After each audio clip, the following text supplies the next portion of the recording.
RCN. Le son de la différence.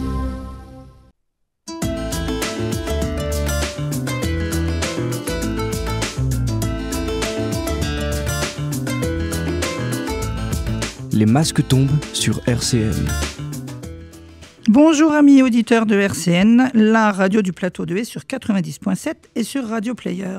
Vous écoutez l'émission Les Masques tombent qui parle des acteurs de la vie locale avec aujourd'hui Françoise, c'est-à-dire moi-même, pour parler histoire lorraine et sidérurgie, notamment lors de l'événement Pompée, terre d'industrie et de métissage qui aura lieu donc du 18 au 26 avril à Pompée, puisque le titre c'est Pompée, terre d'industrie. Et au centre culturel, il n'y a pas de nom dans ce centre culturel apparemment. Voilà. Donc, on va parler programmation parce que j'ai aujourd'hui 3 invités qui vont, un lycéen qui est à ma gauche, une élue et puis Manuel Rodriguez, je ne connais pas son titre dans l'association. Donc, vous allez vous présenter chacun, vous dire qui vous êtes et puis après, on va enchaîner sur la programmation, les partenariats et l'histoire de cet événement. Qui commence ? Moi, c'est Doumbia Famori. Je suis élève à Pompée, Bertrand Chouat, en classe de MLEC. Oui, c'est ça, c'est tout. Eh bien voilà, bonne présentation. À qui ? Donc, je suis Marie-Josée Hama, je suis élue à Pompée, adjointe à la culture. Donc Manuel Rodriguez-Martin, je suis musicien dans ce projet, metteur en scène du spectacle qui aura lieu le 26 avril. Qui aura lieu le 26 avril. Alors, d'où vient cette idée ? Pourquoi Pompée a un projet pareil ? Eh ben, en fait, c'est 2 projets qui se sont rencontrés initialement, alors sans doute en même temps, en fait, c'est ça qui est intéressant et qui est fort. La ville de Pompée a bien sûr une histoire très forte, très importante et encore très présente. Et moi, en arrivant, j'ai eu envie de mêler cette histoire à l'histoire de l'immigration. Nous rappeler que les gens, s'ils se déplacent, c'est pour un avenir meilleur, pour travailler. Et Pompée en était une belle illustration. Et dans le même temps, Manuel a rencontré ma collègue, et je le laisse terminer pour sa partie. Et parce que Pompée était connue pour la sidérurgie, oui. Certainement pour d'autres choses, mais la sidérurgie, avec Eiffel quand même, quel point d'orgue connu, et la Statue de la Liberté. Oui, et la Tour Eiffel surtout. Oui. Et donc la rencontre avec Corinne Fournery, qui est élue aussi responsable de tout ce qui est patrimoine et mémoire. En fait, moi j'avais participé déjà auparavant, depuis 2 ans, à 6 autres manifestations autour de cette thématique-là, la mémoire ouvrière et l'immigration. Et donc l'idée est venue d'essayer de collaborer et de monter quelque chose sur Pompée. Voilà, et donc on va parler parce que j'ai vu le flyer, il y a plusieurs manifestations, donc on peut peut-être détailler un peu chaque manifestation.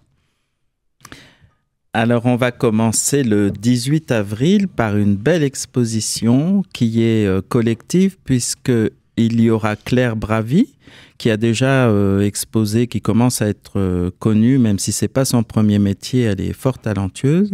Elle exposera avec Hervé Botticelli. Et une section d'une association pompéienne, la FLI, la section photographie va se joindre à eux, donc dans l'espace Faubourg, qui est un lieu magique. Je vous y invite parce que c'est une chapelle désacralisée, et donc il n'y en a plus beaucoup. Dans un lieu magique, en fait, plusieurs artistes vont venir nous parler de leur vision. Photographe, plasticien, et Claire Bravy, elle fait des collages. Pardon. Et qui sont là plus sur la vie ouvrière, c'est ça, sur les sur témoignages, les paysages. sur les paysages aussi. Donc ça, c'est le 18 avril. Le 18 avril, avec l'inauguration. Vous avez aussi des témoignages, je crois. Alors, il y aura effectivement un certain nombre d'enregistrements vidéo qui ont été réalisés par l'équipe de la MJC Mosaïque de Pompée. Ils ont rencontré des personnes qui sont des acteurs et des témoins du passé sidérurgique, du passé textile, puisqu'il y avait aussi une entreprise très importante qui était Julien sur Pompée. Donc, ils ont mené un travail d'enquête, de reportage. Il y aura d'autres témoignages aussi, par exemple d'un professeur du lycée Bertrand Schwartz. lycée qui est très engagé dans ce projet, puisque dès le départ, il y a plus d'1 an et demi, une équipe conséquente de professeurs, avec le soutien du proviseur, se sont engagés dans ce projet et ont impliqué leurs élèves de diverses classes, à la fois dans leurs cours, sur les thèmes qui sont au cœur de la formation, sur l'histoire industrielle de la région, sur l'immigration également. Et c'est dans ce cadre-là qu'un certain nombre d'élèves, d'une part, ont participé à des réalisations qui seront exposées le vendredi 25 au lycée, tout l'après-midi. Il y aura une deuxième étape de manifestation, puisqu'il y en aura d'autres avant. Donc avec les lycéens, ils seront avec présents, les c'est eux qui lycéens. présentent. Voilà, exactement.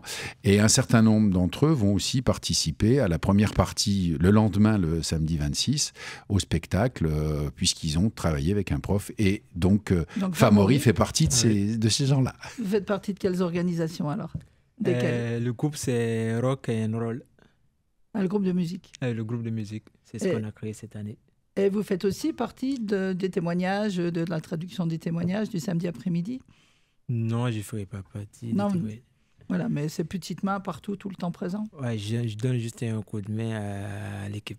Eh ben, c'est important, les coups de main. Ouais. Ça, c'est vrai, c'est ce qui est des fois le plus difficile. Alors, les témoignages, j'avais lu, il y a quand même des émotions derrière. C'est pas que beau, même s'il y a des beaux paysages, j'ai lu dureté et fierté.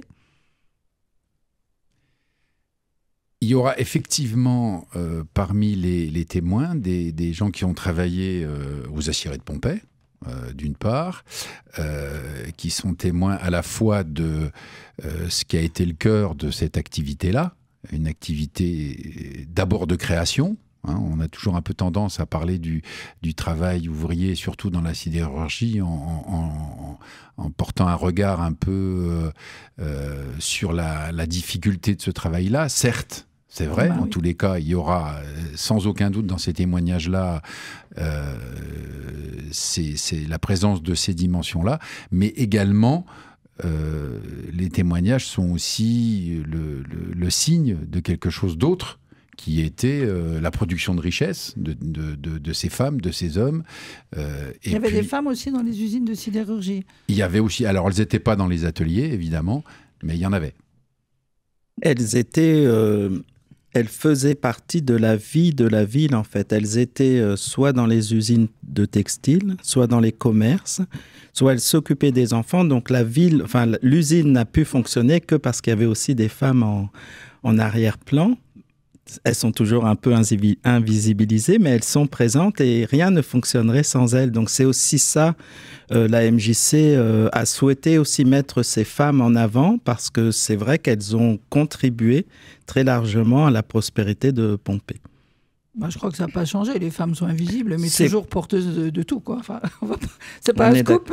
Manuel, merci. Elles sont de plus en plus visibles, moi je trouve. Et là, en Touré-les-Camps en particulier, il y aura plusieurs aspects dans cette manifestation où elles seront vraiment très présentes.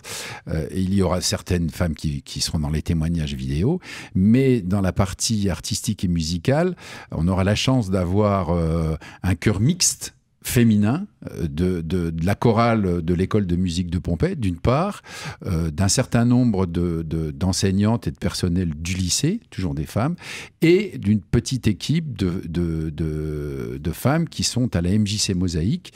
Et ces trois groupes vont se rassembler pour chanter dans le spectacle une des chansons qui est quand même particulièrement importante, c'est le Bella Ciao, mais celui des Mondine, c'est-à-dire ces femmes qui travaillaient dans les rizières dans le nord de l'Italie et qui, les premières, ont chanté la nécessité de libérer le travail.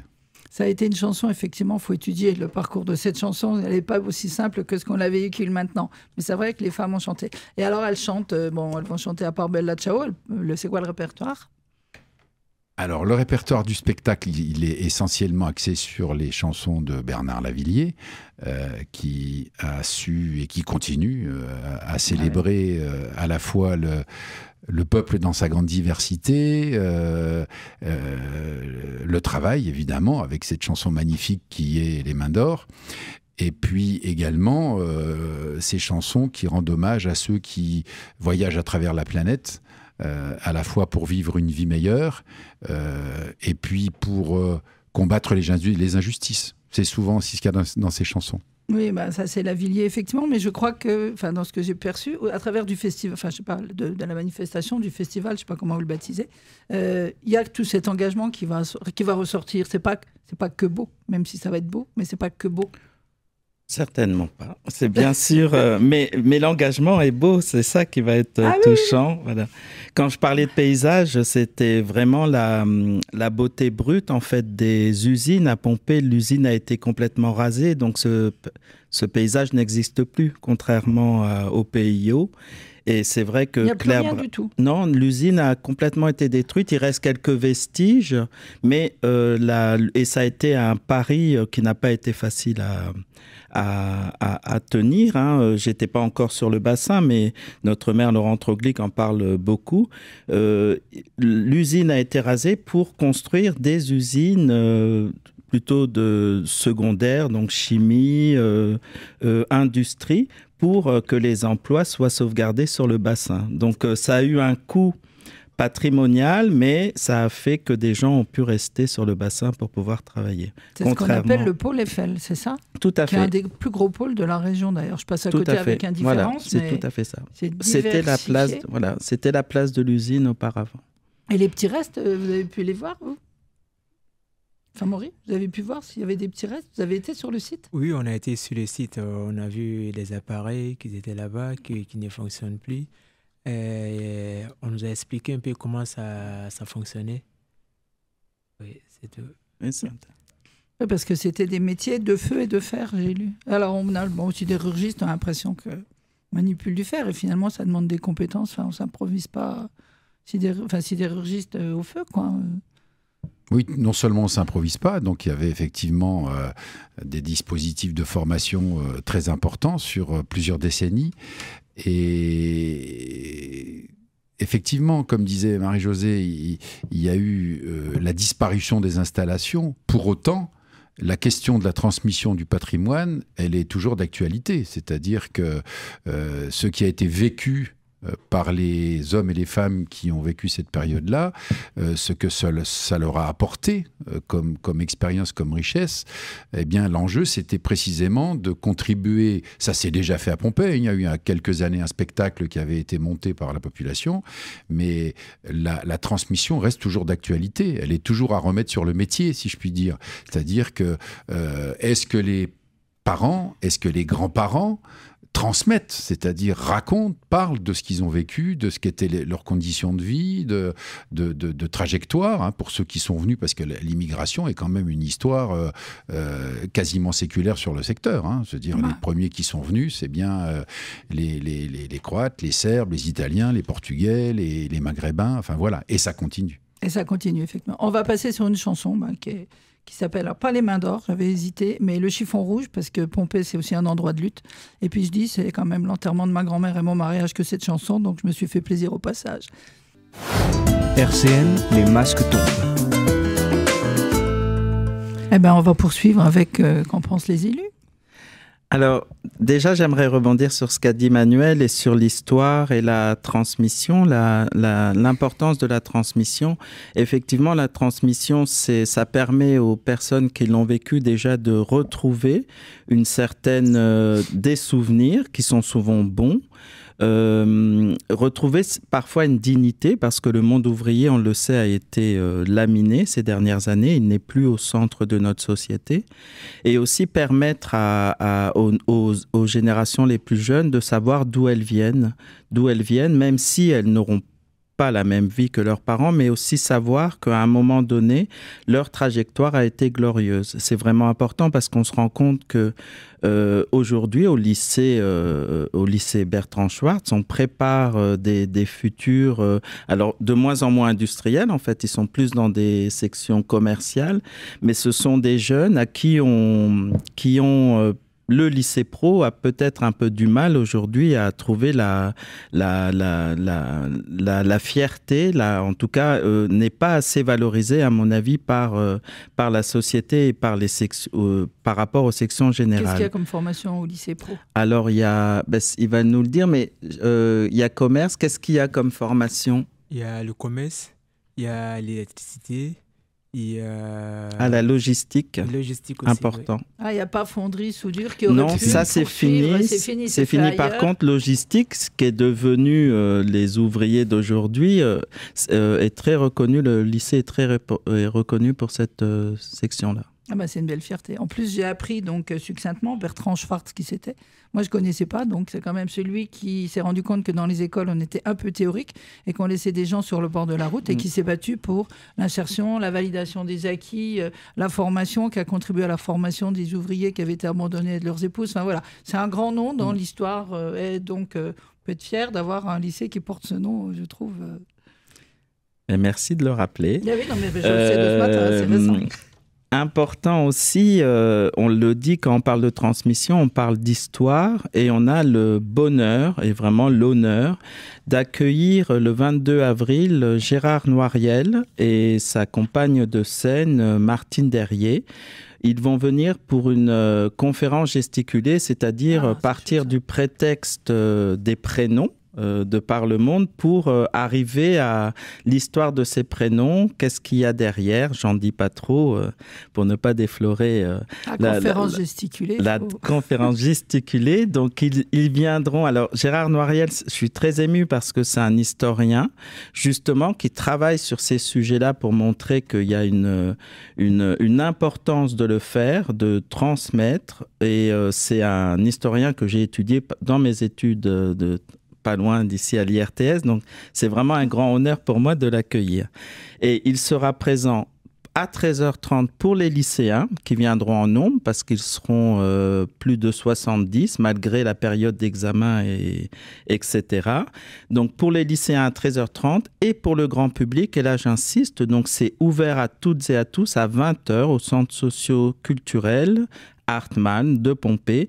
Et chose très importante, tous les événements sont gratuits. Donc, on vous y attend nombreux et nombreuses. Ça, le fait que ça soit gratuit, effectivement, ça prouve une ouverture des communautés et tout. Mais on a cité quelques partenaires. Dans tous les partenaires, vous êtes assez nombreux quand même. Il y en a qu'on a mis le club photo, j'avais noté, école de musique, MJC Mosaïque, le lycée Bertrand, la mairie de Pompée, c'est l'association L'Amicale, enfin, qu'on a vaguement évoqué. Donc, c'est quand même un grand monde. Et vous, donc, Famori, je veux toujours mettre désolé, Famori, vous allez chanter une chanson? Oui, on va chanter Poli, qui est entièrement anglais.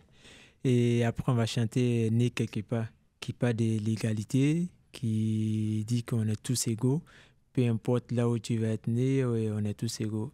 Qu'on ne choisit pas sa famille, on ne choisit pas là où on va être né. Et c'est ce que la chanson dit. Une chanson de Maxime Le Forestier. Ouais. dont j'étais amoureuse quand j'avais 16 ans, forcément. Obligée. Alors l'intérêt, c'est que le répertoire et tous les événements s'adressent évidemment, je dirais presque en priorité, à ceux qui ont vécu cette période, comme le rappelait tout à l'heure Marie-Josée, parce que je crois qu'il y a encore un devoir, une nécessité de rendre hommage à tous ces gens qui ont consacré leur vie et qui continuent à cette activité-là, mais c'est aussi, je dirais, un objectif essentiel de transmission avec les générations, c'est ce qui a été dit. Et c'est la raison pour laquelle, une des raisons pour lesquelles, en tous les cas, le conseil départemental soutient cette manifestation comme il a soutenu toutes les autres auxquelles j'ai participé, maintenant depuis 2 ans, parce qu'au sein du conseil départemental, il y a une délégation pour le développement et le maintien de la mémoire ouvrière et de l'immigration. Parce que si en 86 on a démonté Pompée, c'était pas parce qu'on n'avait pas plus besoin d'acier, qu'on n'avait plus besoin d'acier, ça a juste été vendu à la Chine. C'est ça. Comme à Longwy, précisément, d'où je viens. Et effectivement, ça reste toujours un débat très ouvert de savoir est-ce que c'est une question de concurrence ou simplement de choix économiques et politiques. Il semblerait aujourd'hui que beaucoup de responsables, aussi bien dans le champ économique que politique, aient pris conscience que peut-être il fallait réindustrialiser la France, et en tous les cas dans la zone Eiffel. Par exemple, moi j'ai eu l'occasion d'avoir cet échange très riche avec des employeurs qui accueillent les jeunes en stage durant leur période de formation en entreprise. Et donc, c'est intéressant d'avoir aussi cette espèce de convergence entre les acteurs économiques, politiques, du monde culturel. En tous les cas, c'était un peu le souci de cette manifestation. Je me permets une petite aparté. J'ai eu l'occasion de me rendre à Famec il n'y a pas longtemps. Et c'est aussi une ville où l'histoire est encore très vive. Et en fait, un monsieur disait à juste titre que quand on a délocalisé, on a aussi délocalisé les savoir-faire. Il n'y a plus personne qui ne sait faire. Et alors à Famec, il me semble qu'ils continuent à construire des rails pour la SNCF et c'est les seuls à savoir faire. Donc on peut continuer, s'il y a une vraie volonté politique, à mon avis, de refaire venir les savoir-faire, presque la main-d'œuvre et les gens pour pouvoir bénéficier et reformer, de cette transmission, ça peut marcher. Donc, Baccarat, ça a été le problème. C'était vendu aux Chinois, puis ils n'ont pas su faire. Donc, c'est revenu à Baccarat, bêtement. Enfin, tant mieux, on va dire ça. Donc, voilà. Il y a une exposition vitrail à Longue-la-Ville, j'ai vu, sur les grands bureaux de Longwy, des grands bureaux. Il y a 200 vitraux qui sont exposés, j'ai vu ça, qui retracent l'histoire de la sidérurgie, qui retracent... voilà. Donc, ça, c'est le moment culturel. Merci. Est-ce que vous avez encore un petit mot à rajouter avant que je conclue? Non. Eh ben alors, juste qu'on attend tout le monde à Pompée cette semaine. On a vraiment mis beaucoup d'énergie tous ensemble. Alors nous trois à cette table, mais derrière nous, il y a vraiment beaucoup de personnes. Il y a les associations, l'école de musique de Pompée, la MJC qui s'est aussi beaucoup impliquée, le lycée vraiment que je félicite et que je remercie parce que les professeurs, on sait bien qu'ils ont leur programme à terminer avant l'année et ils ont été vraiment formidables. Merci aux élèves aussi. Les élèves qui ont suivi parce que voilà, la preuve c'est qu'il y en a un avec nous aujourd'hui et Emmanuel bien sûr qui arrive avec son savoir-faire, sa capacité à faire du lien et c'est important et voilà tout pour ça, vraiment, j'invite tout le monde à venir à Pompée. Le parking sera pas loin, il sera très facile de se garer de manière gratuite. Tout sera gratuit et vous serez bien reçus. Et je pense que c'est vraiment un moment important pour le bassin. Donc, j'espère que ça dépassera la population pompéienne. Je le souhaite, d'autant plus qu'il n'y a pas que il y a de la transmission du factuel, mais je crois qu'il y a beaucoup d'émotions et dans les chansons, et dans les spectacles, et dans les partages, et dans les rencontres, dans tous ces gens qui se sont groupés autour de ça, autour de ce projet, on va dire mieux que ça, effectivement. Donc, merci d'être venu. Donc, la date, on a dit, c'est du 18 au 26 avril, à Pompée, voilà. Le tarif, c'est gratuit, on l'a dit plusieurs fois. On peut vous trouver comment vous appelez comment sur Facebook ou sur Internet Là, je vais certainement créer des invitations Facebook, mais sur le Facebook de la ville de Pompée, il y aura toutes les informations. Donc, on tape Ville de Pompée. Oui. Ville de Pompée, voilà, parce qu'il y a plein de trucs sur Pompée, la mairie, le site Internet. Je crois que c'est un joli moment. J'invite effectivement tout le monde à y aller. Je vous remercie d'être venu, vous, aujourd'hui. Merci. Bravo pour le courage, quand même. Merci tout plein. Bravo. Merci aussi. Merci, c'était parfait. Tout est parfait. Laura, merci pour l'enregistrement. Et au plaisir, à bientôt. RCN, www.rcn-radio.org